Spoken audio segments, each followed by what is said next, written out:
Hi, I'm Jeff Holden. Welcome to the Nonprofit Podcast Network. Our purpose and passion is to highlight a nonprofit organization in each weekly episode, giving that organization an opportunity to tell their story in their words to better inform and educate the respective communities they serve, as well as provide one more tool for them to share their message to constituents and donors. Our goal is to help build stronger communities through shared voices and to both encourage and support the growth of local nonprofit organizations through podcasting. Thanks to our partners for their support in getting these stories told. CapTrust, fiduciary advice for endowments and foundations, and Western Health Advantage, a full-service healthcare plan for individuals, employer groups, and families. I'm proud to welcome our newest partner to the program, CORE, Interim and Fractional Executive Leadership, Comprehensive Back Office Support Services. We work in it so you can work on it. Visit cxore.com. In this episode, I sit down with Michael Stevenson, Artistic Director at Capitol Stage, to explore what makes one of Sacramento's most intimate professional theaters so compelling. With just 127 seats and no microphones, Capitol Stage puts you inside the story, prioritizing crisp, nuanced performances and bold, thought-provoking plays that spark real conversation. We'll talk about the company's origins, its risk-taking repertoire, from contemporary satire to award-winning dramas, and the realities of keeping cutting-edge theater sustainable in a post-pandemic world. Michael Stevenson, welcome to the Nonprofit Podcast Network. Thank you so much. I'm so glad to be here. What we're going to talk about has such emotion and passion and life involved in it to so many people because of the way they perceive and think about theater in all its ramifications. So I'm really looking forward to getting into some of the nuance of what we've got with regard to our performing arts theaters in the greater Sacramento region. And there really is a significant difference between each of you as we look at that, and we're going to discuss a little bit more about it. We have theaters on college campuses, we have independent theaters, we have small theaters, we have larger theaters, larger venues. But it's really that intimate community theater that allows one to get a different experience. And I think you'd probably agree with that for Capitol Stage, right? Yeah. One of the things that marks us, we're professional theater. We have a small house. It's about 127 people. So you're never more than 4 rows away from an actor, which is extraordinary. And that changes the way you experience a play. It changes the style of acting. It changes a lot of the elements of the production. But you're literally inside the action when you sit at our theater. So that distinguishes us from other theaters, along with our content and the things we choose to focus on. Which I can't wait to get into. Yeah. And I know when we've done New York and we do something off Broadway, it's those small theaters with, in many cases, big performers. And to think that's as close as you may ever get to that person ever, you know, in terms of the star value, and to literally see and feel the voice project, and the emotion or the sweat as they're doing their performance. You really get a sense that's different than when you're 42 rows back looking down from the second balcony. Oh, yeah. And a huge difference is we're not mic'd at all. So that changes the quality of the voice and the voice that's required to be in the space and its effect on you and the timbre and the vibration, what hits you of what's actually happening just a few feet away from you changes the way you perceive the production. And that also makes it a much more intimate production, because anytime you have amplification, it can be great. I mean, it really clears things up, but it removes some of the life and the voice in the space. So it doesn't travel the way your ear would expect to hear it. And so it's more like people talking to each other at Capitol Stage. So that makes it capable of really tiny, detailed acting that really you don't see often in other theaters. Have you performed? Yeah, I was an actor for many, many years. I was at the B Street, actually, before this.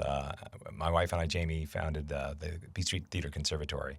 And I studied acting. I went to New York and all the places, San Francisco, Los Angeles.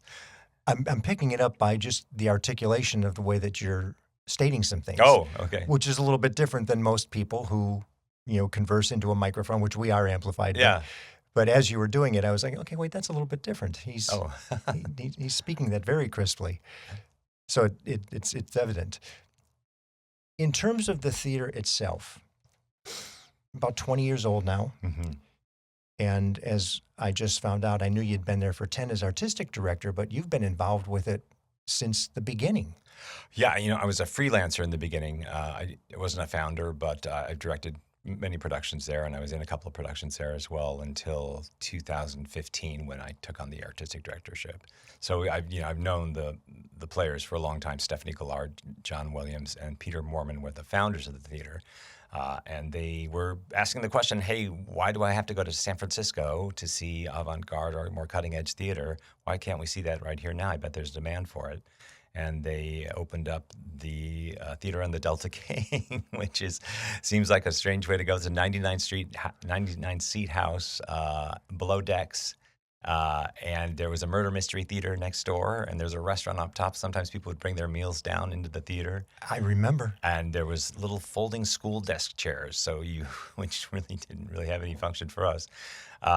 It was a crazy place, but the shows they did and the work they did was so compelling that they were a success even in old Sacramento, which wouldn't seem to be the natural place for it. And ultimately that led to seeking a larger theater to our home on J Street right now, which happened in 2011, 2012. I'm sure when the thought was, we're going to show you San Francisco looked and said, you go ahead on the Delta King. Yes, you're definitely showing us. I don't think they knew we were there. So, it was really an interesting dichotomy. But I think people want to have a theatrical experience. They want to have a live experience. And they also want to be engaged and entertain, engage, and challenge with bold, thought-provoking theater was our mission. And that content, there's an appetite for it. There's desire to see issues that are affecting people today in the community, political issues, all kinds of direct relations to society and what's going on. And I think that really is the crux, the novelty, the nuance in Capital Stage, is that you will take the chance on some of those shows that are coming through, and the fact that they're meant to make you feel and think. Tell us a little bit about that, because when I speak to anybody that's involved with the theater or attends the theater regularly, that's their response all the time. They never leave simply entertained. Yeah, so we like to do conversation-starting pieces of theater, things that are relevant right now and that affect the community. We've done so many that it's crazy now. I look back on all the production history. But shows like English, or shows like The Nether, or shows like Passover, which is a modern updating of basically Waiting for Godot in an urban environment. We do shows that bring unheard voices into the space as well. I had no idea, for instance, that English, which was a story about three Iranian people trying to study English for the test of English as a foreign language, and that was one of our biggest hits ever. And we make inroads into the Persian community and look out to be ambassadors to other communities. So we're looking to tell those stories that affect us or affect our community, or on a national stage as well. We do a lot of satire, we do a lot of comedy, but it's a little more biting and has a point to it. For instance, Lehman Brothers Lehman Trilogy is a huge piece. It's a 3-act piece. It's like theater of old, and it's this fascinating history of these three brothers and their financial empire that they built and was lost in a day, which echoes still to us who lived through that. So we present things that may be a little more offbeat, and really that you walk home and you think about it, and then you engage in a conversation about it, and it sticks with you. I've had people come up to me and say, hey, I'm still thinking about this production. It's still affecting me. And this is like a year later. And we just did a show called King James. It was about LeBron James. It was actually about these two young men who were fanatics about LeBron James, and it was about male friendship. And they followed him through 4 quarters of his career, like when he left Cleveland. And people are still coming up to me. People wore jerseys to the show because they were so caught up in that. And so, we're looking for shows that really engage people and things that make you want to have a discussion, maybe change your mind. We did a show called Viet Gone, this incredible great comedy directed by Jeffrey Lowe. Qui Wen wrote the story, and it was a story of Vietnamese aliens who came to this country during the Vietnam War to escape persecution, a group you've never heard from. And it was this incredible comedy. And at the end of it, there's this extraordinary revelation. There's been a father and son. You've been following the son as he's trying to tell the story of his parents' life in America after they left. And the father basically, the son goes, it was horrible that America was in Vietnam. And the father goes, he almost has a breakdown, and he says, well, they saved me. They saved us. They saved our village. Without them, we would all be dead. And I was like, I've never heard anyone take that kind of take on the Vietnam War. Mm-hmm. And at this point, the wonderful thing about theater is if you engage people emotionally, then their intellectual kind of guards go down a little bit. And so they're open to hearing things in a new way. And then it's because you're engaged with the characters, they'll say things and you'll be like, oh my gosh, that's true, or I know that to be true. There was another show called Heroes of the Fourth Turning, where this extraordinary show about these young college graduates are coming for a reunion because their professor has been promoted to head of the school in Colorado. It's a Christian evangelical school. And you meet these characters, they're at a reunion and they're just acting like everybody would, and then you're getting engaged with them, and then slowly you start to realize they're really on the extreme right about what they believe about things. But too late, you're already in a relationship with them, so you can't just shut that out anymore. Really an extraordinary play as well. So those are some of my favorites. Is there one that since you've been there for the duration, that particularly stands out as, oh my gosh, that was one of the most controversial things that okay, easy. So it's coming right up. I can't wait. Of them. Yeah, there's a million of them. Sure. Well, I'll start with The Nether.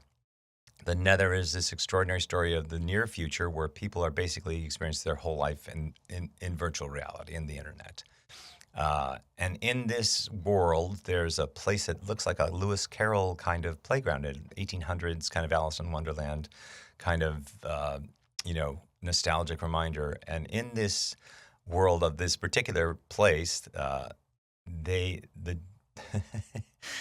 everyone acts as either an adult or a child, and these are virtual avatars. There's nobody real involved here. It's an avatar you're controlling, and they get involved in messed up sexual relationships with children. And so you're like, oh my God, what the hell is happening? And a cop comes in there to try and uproot the organization. The person who owns it has written code so beautifully they're having a really tough time. But it's this extraordinary story that gets you by the throat. And it's really a story about First Amendment rights. Are there consequences for things you do virtually in the real world? And it turns out there are no children involved whatsoever. There are adults operating the children as avatars. So it's the whole thing gets turned upside down. There's like 3 major reversals, and that was a very controversial piece. It was amazing. We got a lot of response from that, but people have come to expect kind of a little more challenge from us. There was another one called Passover, which is about 2 young black men trying to get out of the inner city, and it's almost a parable or a fable. It has a surrealistic thing going on, and there's a lot of use of the N-word. And I was very concerned about it. And the 2 actors we had were just superior, and the play itself, is Antoinette Nwandu wrote it, is extraordinary. And it kind of cast a hypnotic kind of spell on the audience as we watched. And it's also a tragedy because one of the kids gets shot by the end by a cop. And this happened right near George Floyd. And that happens a lot, where the incidents on stage, I think playwrights can read the zeitgeist a little better than we can. There's been several times when we've chosen plays that at the time, there was, for instance, a huge university admissions scandal about 3 or 4 years ago, and we were doing a play called Admissions, and it was about admission scandals. Somewhat prescient in terms of the environment, right? Totally unknown to me that this would happen, but it's happened several times. It's really interesting. Yeah. Let me ask, what is the role of the artistic director? Yeah. So it's 2 major things. The first is choosing a season and working with directors and designers on that season, trying to make sure that the artistic content is up to snuff, and just helping the productions along and overseeing that stuff. hiring actors and designers and the whole caboodle. Then the other half is fundraising and getting myself out into the community to meet people, to look for new sources of revenue, because as you know, it's like a 60-40, 65-35% split between earned income and contributed income. And we'll get a little bit more into that funding too in just a minute. Yeah. So you really have a split role. You have not only the creation of what's being seen by the audience for the year, but you also have the development role, the fundraising role is part of the artistic director. Yeah. Wow. Yeah. And we have a development manager, Kirk Blackington, who's terrific at his job. And we have a new managing director, and Liz Gray, and she's also got a big background in development. So I'm not alone at all. Good. In fact, they're giving me things to do, and I'm going and doing them. But as face of the theater, I'm trying to get as many people to come to the theater and become donors, get involved in the theater at a really grassroots level. And especially if you have an interested party sponsor who is into the theater, with you alongside of development director or executive director, what a wealth of energy you can bring into that conversation to engage that potential sponsor or anybody that wants to make the contribution. Yeah, and as it turns out, Kirk has been involved with the theater for many years as well. I've directed him. He's been cast in several things. So he was the founding artistic director of Big Idea Theater, which is a non-professional theater that he and his wife Shannon founded. So he has tons of connections in the community as well. So we're very fortunate that way. And Liz has tons of experience with fundraising. It's a big focus, and especially as the times have changed, it's become something we lean on more and more, especially in this artistic environment at the federal level. Things are basically disappearing. Right. And that's going to have a huge effect. We're not directly on that path, but it hits other organizations that are on that path that do help us out. So let's bring the house lights up for a bit as we hear from those who make this programming possible. I'm speaking with Darrell Teat, CEO of CORE. Welcome to our family of partners. Thank you so much, Jeff. We are really excited to be part of the family and contribute to the work that you all are doing. What is CORE all about? CORE provides fractional and interim executive services, along with comprehensive back-office solutions that go into our client sites and do the work to give them the capacity they need in order to move through transitions, whether that's planned or unplanned. Or companies also work with our accounting and finance, back-office solutions, human resources, technology, and administration. Why are these services such a lifesaver for small and mid-sized organizations? Great question, Jeff. The reason why our back office solutions add value is because we save them time and money, anywhere from 20 to 30% of what they would spend on that back office solution. We work in it so they can actually work on it. I have to believe that there's somebody right now listening and thinking, I could use that kind of help. What's the best way to get in touch with you, Darrell? The best way is at our website, cxore.com, and contact me directly at dteat@cxore.com. Darrell, thank you for your investment and commitment to supporting our messaging. And if you're interested in learning more about how CORE may help your organization, visit cxore.com. Hello, this is Scott Thomas with Cap Trust in our Sacramento office. I specialize in working with local nonprofits and associations. Annually, we survey private and public nonprofit organizations across the country to better understand challenges they see in today's environment. In our more recent survey, we heard concerns about proper board governance, mission-aligned investment, and how to implement alternative investments. If you would like a copy of the survey or to discuss your organization, look me up, Scott Thomas at captrust.com. I'm thrilled to have Western Health Advantage partnering with us as they do so much to support so many nonprofit agencies in our community. As a truly local health plan, you'll find individual and family options, employer options, plans for CalPERS and Medicare Advantage. From medical services to pharmacy, health and wellness support, as well as behavioral health care, Western Health Advantage has a plan that fits what you need. As an employer, for profit or nonprofit business, individual or family, you can find more at westernhealth.com. Let's pivot a little bit because that's a great point to do it. You all have this integration into the community with X number of years, 20 at least for yourself. Yeah. involved with both the theater and the community. What do you look like when we talk about collaboration? Who are some of the organizations you might collaborate with that are really supportive and integrated and integral to your existence? Yeah, so, well, there's a bunch involved at different levels. There's individual sponsors. Sometimes people will say, hey, I want to sponsor a show. We're very fortunate. We have a lot of those. There's also the government, the city. We've been fortunate enough to receive the Creative Arts Award every 3 years. And Congratulations. thank you. That's from the Office of Arts and Culture, and they've supported us for many years. Really incredible. There's not a lot of cities that do directly support the arts like that. We also have partners that we choose depending on the show. For instance, we've had the Asian Bar Association as a partner, the Betty Irene School of Nursing at Davis. We were doing a show about Alzheimer's caregivers, and they partners with us and had displays in the lobby, and we had panels and talkbacks about that. Teatro Noir, we've Richard Falcone's group. It's a Latinx theater company. Celebration Arts, really famous. James Wheatley founded this company many years ago, and we partnered with them in many instances. We also have some corporate sponsors occasionally. Those are harder to find. So it's a mix of all those people that we interact with. And then, as I see from the website, you also have classes and teaching that I'm sure integrates and uses the facility to greater use too. Tell us a little bit about that. I should mention too, we're members of the National New Play Network, and we've done several what's called rolling world premieres, where a play opens in, say, Florida, and then in the space of a production year, it'll move to 2 or 3 other theaters, and the creative teams keep in touch with each other. Sometimes the author makes changes. The idea is it's easy to get a first production. It's really hard to get a second one. So getting as many out across the nation as possible is part of the focus of that. We've done several of those.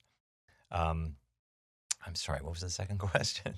Oh, the school. Yes. So we have Capstage Academy, which offers classes for adults and professionals looking to further their training. And those take place at Clara, which is the E. Claire Rayleigh Center for the Performing Arts, which we're very lucky to be part of. We have our offices there and our rehearsal space there, which we didn't have for many years. We would just drive around to warehouses or other theaters. Wherever you could find a space that Wherever they'd be we could willing, find, right? Yeah, which when you think about it, for rehearsal, you got to load the props in, you got to get the actors there, you got to get set up, then you got to break down at the end of the night. It was really difficult. So we're very fortunate to be there. We also offer apprenticeships where it's a transition from school to the professional life. We just have a new class of apprentices who've joined us, so we're really happy about that. And then occasionally we'll have like one-off workshops. We've had casting directors come in and talk about the craft and getting work and doing that stuff. So we're offering the apprentices classes year-round. The idea is to give them a full experience of what it's like to produce a year of theater in every department, marketing and construction, and a lot of construction, obviously, and finance. And so they're fully prepared theater professionals when they leave our program. Which is a great segue to the next question. It's the funding part of the theater. Yeah. And as you're addressing it, you say construction, and I quiver because I just think of cost of construction, cost of materials, cost of everything at this point. How is the theater funded? And I know a lot of people will have the misperception that, it's ticket revenue, and that takes care of everything, and that nothing could be further than the truth. I mean, it's a percentage of it. Yeah. Talk to us about that. So there have been so many factors that have affected us as a theater. AB5 has affected us. Which, for the benefit of those who don't know, is? It's a law addressing contractors and labor laws. Basically, it requires certain people to be classified as employees, which is important, and people get paid, which is really important. It changes the landscape of the theater world because we had a lot of volunteers before. We also, the COVID has had a disastrous effect because it took out our reserves. And then the price of materials has gone crazy from that as a result. It's gone crazy. So wood and steel, they've normalized a little bit, but they're still way more expensive than they used to be. Costs of labor have gone up. And then the shutdown we had to deal with. We were out of commission for a year and a half. So we went to video. We created a radio play for the Christmas show. We did 2 other productions that we fully videoed. We didn't know anything about video to start with, so it was crazy. As so many other people didn't either. Virtual events. What's a virtual event? I know, my God, do yeah. my major fundraiser virtually. How does that happen? It doesn't really do well. And Zoom came into our lives, which I can't stand Zoom, and it's the antithesis of what we do. Theater Yes. is not that. But so there was that, but there's also post-COVID, audiences have not returned to the levels that they were before. So we could depend on more earned revenue before, and we can't depend on as much. It's slowly getting up there again. I was going to ask. It's not there yet. We're still probably 10, 15% off the peak. So all those factors combined, along with people have left the business. It got too crazy in COVID, and people are just like, look, I just can't do this anymore. So And we by also- people, you mean performers? yeah, performers, Yeah. designers, creatives of Oh, all everybody. kinds, stage Okay. managers. And then we lost a major theater in Sacramento. We lost Sacramento Theater Company, which was bad for everybody because there's an ecosystem of theater designers and professionals and technicians and actors that travel from theater to theater to theater because there were 3 professional theaters up here, ourselves, B Street, and Sacramento Theater Company. And occasionally Music Circus, they hire a little bit of local, not a lot. You could scratch it together. If you were tough and talented, you could make it happen. But that's not really the case anymore. It's just really, really tough.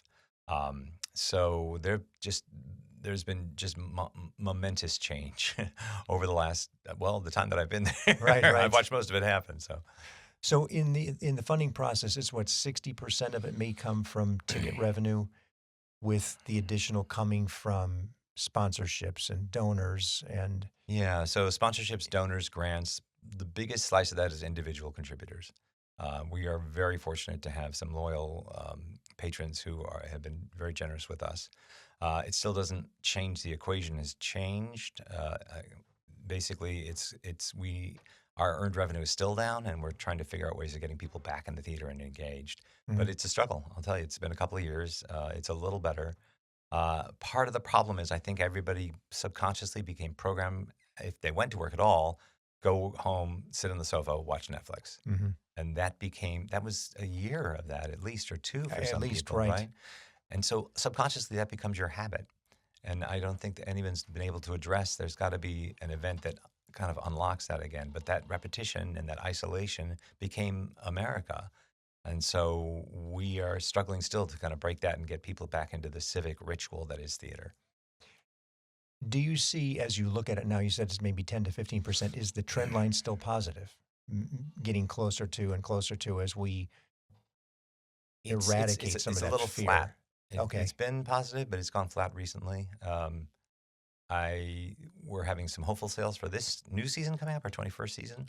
Which, as we speak, this is now, let's say, September of 2025. Yes, yeah, it'll be the end of this month. We'll open the show, and we run September to August in terms of our fiscal year. And so sales have been good for Lehman, especially, which is great, and subscriptions are pretty good. It's still not where it was, and it's getting people into the theater to have the experience. You can't tell somebody about it. Right. It's useless. It's intellectual information. But if you get somebody into the theater, that's a different story. Then they can be transformed by that, by just seeing the right play at the right time. But that's our challenge. And then you do have some fee for service. The classes are Yeah, coursework and things like that. Yeah, we do we charge tuition. It barely covers the cost. Okay. It's more of a community service, and us engaging in the community, I think, is more important. We do have some special events. Sometimes we'll have a band or a singer or a comedian come in to take an off night in the theater. But we do 7 shows a year, which is a crazy number of shows to do. So there's very little dark time in the theater. And we're trying to figure out more ways of getting people access to the space as a kind of reception area or conference area, which we've had a little success with. And that's a little better when I'm here. Good. And I want to make it clear for the listener again, when you say 7 shows a year, they think, well, it's only 7 shows a year. What's the big deal? No, it's 7 shows a year over X number of nights. That could be what? How many It's performances? 8 weeks of show, 29 performances. There you and go. then the last Okay. week of the previous show and the first week of the next show, rehearsal, overlap each other. So there's other considerations like housing actors from out of town. You can't always find the people you need in town. So sometimes often we go to Los Angeles or New York, and they've got to live somewhere while they're here. And so that's another of our struggles, is finding actor housing. We have generous patrons who have ADUs who we're able to use once in a while, but it's always a scramble. It's always, and then the math of that is, so we've got actors housed from the last play. actors coming in for the new play, and there's a week there where everybody is on top of each other. Yeah, and So, to keep in mind, that's roughly 200 plus performances. Yeah, oh out of yeah, the course of a year. yeah, That's a lot of nights or days consuming the theater. absolutely, yeah, 220, something like that. Yeah, is that what your Something total is? crazy. Yeah, seven. Let me see, 7 times 220, 30 would something be like that. 210, and Yeah, then plus plus. there you go. Math Uh-huh. is not my thing. No, nor mine. Yeah. Good. Yeah, so the theater is constantly occupied, and we're building the next show while this show is running, and we're trying to keep. You get plans early, so it's just a constant hive of activity. Yeah, I think that's the part people just don't realize, the significance of the activity that's taking place. And if you have two really disparate style shows, that staging is completely, Oh my God, completely yeah. different. And I'm imagining probably everyone is like that, right?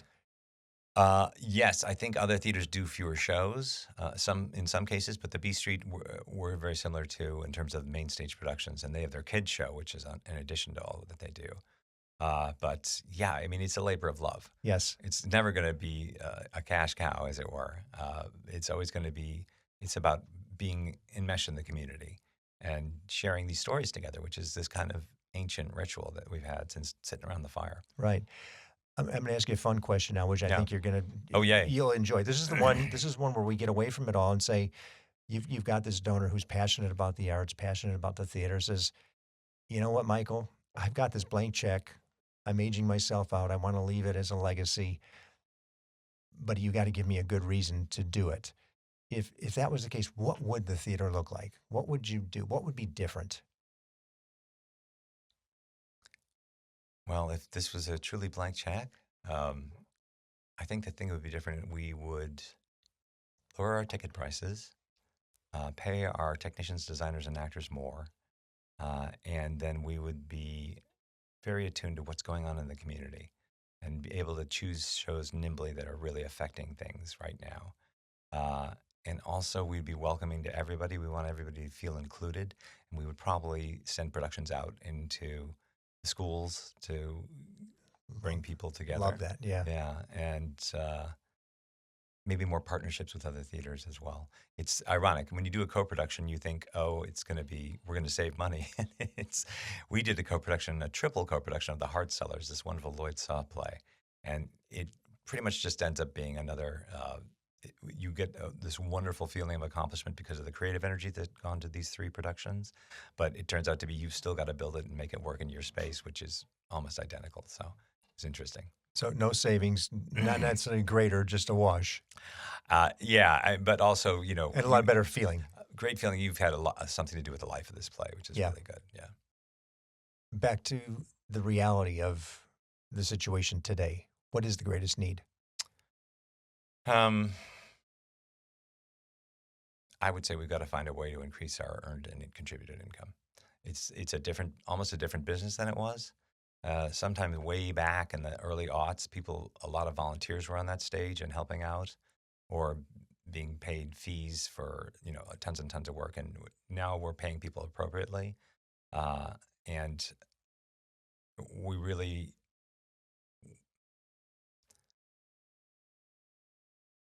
we've got to figure out the post-COVID business model. Mm-hmm. And figure out what gets people back in the seats. I think that's the most important thing, because just before COVID hit, we were on just a roll. We had 2,283 subscribers, which is a crazy number, right? And now we're back down to like 1,800. So we've lost a chunk of change there. And some of that is people aging out and they just don't want to take the risk of being in COVID. Sure. And then some of it is kids have not experienced theater. A lot of kids went through a disruption in their high school or college education. So we're trying to find ways to re-engage, and maybe there's a different model we need to look at. Maybe 7 shows a year is too many. So we're looking at all the angles. Mm-hmm. I'm happy to see the receptivity to change. Yeah. It's hard. It's really difficult to say, well, this is the way we've always done it. This model's worked so well, but it doesn't work anymore. Yeah. And it's really time to break it and look at something different and experiment. Yeah, absolutely. Have you done any of those that gave you a glimpse of something that looks like it could be fruitful? I'll tell you something. I would say we've experimented with flex tickets, which are tickets that don't have a date associated with them. You can just use them whenever you want in the course of the run of a show, and that's been helpful in that. Also, when we're engaging in specific communities, and for instance, English was an example of that, or Passover, you get a different audience, which that goes, okay, the more inclusive we are, the better off we'll be in terms of people actually coming to see the theater. Viet Con, I'll never forget this. There was an elderly Vietnamese woman who'd come to the show. Just a gorgeous show and really ebullient. And she came to me and she took both my hands. She said, "Thank you for telling the story." And I was like, "Yeah, how long has it been?"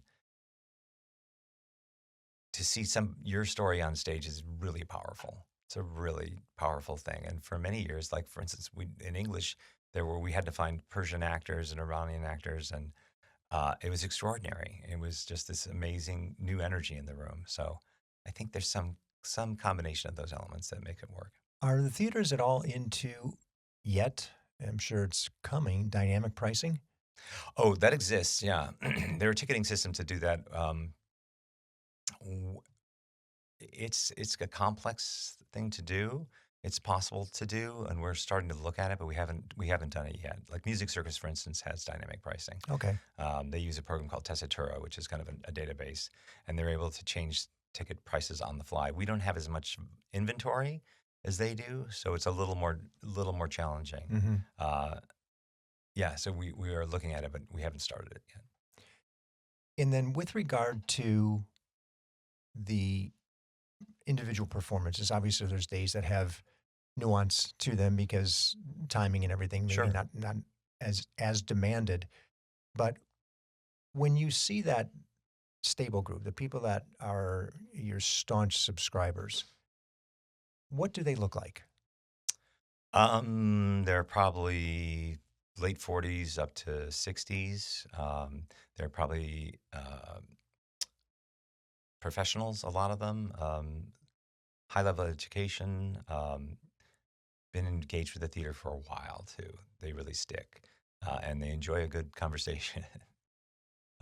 So I would say it's more Sometimes women. debate. Sometimes, yes, that's a special conversation extreme. I would say there's more women than men. Oh, interesting. And yeah, and that's another one of our struggles, trying to diversify our audience, trying to get more people of different cultures into the theater. Well, I'm looking at that gap, 1,800 to 2,200, high water mark to current. Yeah. And thinking, okay, well, 400's not that bad. We have a city that's growing. We have a downtown that's getting more and more dense in terms of housing and lifestyle. Yeah. And, hopefully things like this will just continue to perpetuate. And it's helpful actually for me to be aware because we have so many people that pass through the studio that may have a likelihood to align. Yeah. And where I can reach out and say, "Hey, Michael, I think there's something here." Yeah, that'd be great. If you were to do a program in some way, shape, or form, or a play that comes through that's based on life of a foster youth, what an incredible opportunity in our community. Absolutely. So your day-to-day is hectic and crazy. Sure. And many of us seek entertainment in our relaxation. Yeah. So what does an artistic director do to relax? I'm assuming you probably don't go to more plays. You know what? I hike. I go running. I love the beach. I haven't been able to get there much. I'm a pop culture junkie, so like we're watching The Gilded Age right now, and it's a blast. And my time is so full. I don't really think about that question Right? all that much. Everybody says balance. I don't think any of us that love what we do have balance in the traditional sense of it, air quotes there. I would agree. Yeah. The best way to find out about everything Capitol Stage? The website, I think, is the absolute best way. There's tickets, there's calendars, there's all the information about classes, making a donation. Everything is there. So that's our main front door. And that is Capitol Stage or capstage.org? Capstage.org. Okay, perfect. Well, Michael, you mentioned having a player or a performance. The eliciting the response is really the essence of it. That's what changes the dynamic. That's what makes it that much more visceral to the audience, and the proximity and 4 rows and 127 people in the audience, period. I mean, that's enough to have a conversation with many of them in your section. As things go on. And we host what we call cap chats after the shows, several of the shows, so people can talk about the show and ask questions of the actors and the director. I think there's this other thing that makes theater absolutely unique. There's never the same performance twice. The same actors, same production, but there's a different audience, and the audience changes the way that the theater performs, and the actors feel it. And there's always this wonderful time where something happens on stage that's affecting everybody, and the audience is not aware of their own reactions, and they'll go, oh, all together as a group. And I'm like, oh, we've done our job. Yeah. And I'm sure for the performers as well, where they realize there's something different about this one. And maybe one performance out of those 27 or 29 is that one that was just pivotal. It was unique, where they really engaged and amongst themselves on stage and the audience. Oh, yeah. I've seen some of those too, where you recognize something's unique about this. Yeah. They're different on stage in just their either the comfortable, they're extremely comfortable, or some of the comments that may come out, maybe you know a little bit, and that's not how I heard it the last time. Yeah. Where that little bit, or you might see the smiles on the stage as they realize somebody changed something to address the audience differently. Yeah. That's what makes it unique, and you have this indelible, impermanent experience that can really be effective. It's just, we don't gather very much anymore. And so the theater is a wonderful place to do that and feel that shared humanity. I love that line. It's a wonderful line. It's a great way to wrap, in terms of what a treasure we have with this incredible group of performers, with the incredible group of people committed to the theater to bring that somewhat edgier, somewhat more controversial discussion on topics, whether they be global or if they be national or if they be local. Yeah. We have an outlet for that. Yeah. So to you and your team, thank you so much for giving that to us. Thank you for getting the word out. We really appreciate it. As much as we can. Okay. Michael, thank you. Thank you, sir. Thank you for listening to the Nonprofit Podcast Network. I hope you enjoyed the episode. If what you heard moved you, please reach out to that organization and do what you can to help. If you like and appreciate what we're doing to support local nonprofits, please give us a positive review, subscribe, and share. If you're a nonprofit with an interest in participating in an episode, you can reach me at jeff@hearmenowstudio.com. Once again, we're grateful for the businesses who have made this program possible. CapTrust, fiduciary advice for endowments and foundations. You can find them in Sacramento, Roseville, and Folsom, captrust.com. And Western Health Advantage, a full-service healthcare plan for individuals, employer groups, and families, westernhealth.com.